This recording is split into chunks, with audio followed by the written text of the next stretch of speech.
سورة الأعلى.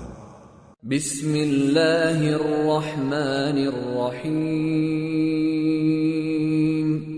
سبح اسم ربك الأعلى الذي خلق فسوى والذي قدر فهدى والذي أخرج المرعى فجعله غثاء أحوى.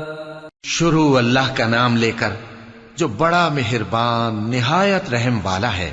اے پیغمبر صلی اللہ علیہ وآلہ وسلم اپنے پروردگار عالی شان کے نام کی تسبیح کرو جس نے انسان کو بنایا پھر اس کے اعضاء کو درست کیا اور جس نے اس کا اندازہ ٹھہرایا پھر اس کو رستہ بتایا اور جس نے چارہ اگایا پھر اس کو سیاہ رنگ کا کوڑا کر دیا.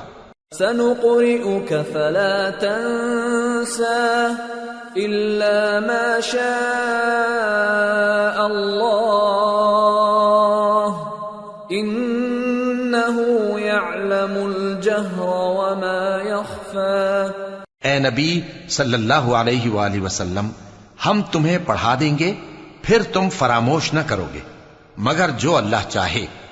وہ کھلی بات کو بھی جانتا ہے اور چھپی کو بھی. وَنُيَسِّرُكَ لِلْيُسْرَى فَذَكِّرْ إِن نَّفَعَتِ الذِّكْرَى سَيَذَّكَّرُ مَن يَخْشَى وَيَتَجَنَّبُهَا الْأَشْقَى الَّذِي يَصْلَى النَّارَ الْكُبْرَى ثُمَّ لَا يَمُوتُ فِيهَا وَلَا يَحْيَى. اور ہم تم کو آسان طریقے کی توفیق دیں گے سو جہاں تک نصیحت کے نافع ہونے کی امید ہو نصیحت کرتے رہو. جو خوف رکھتا ہے وہ تو نصیحت حاصل کرے گا اور بے خوف بدبخت اس سے کترائے گا. جو بڑی تیز آگ میں داخل ہوگا پھر وہاں نہ مرے گا اور نہ جیے گا.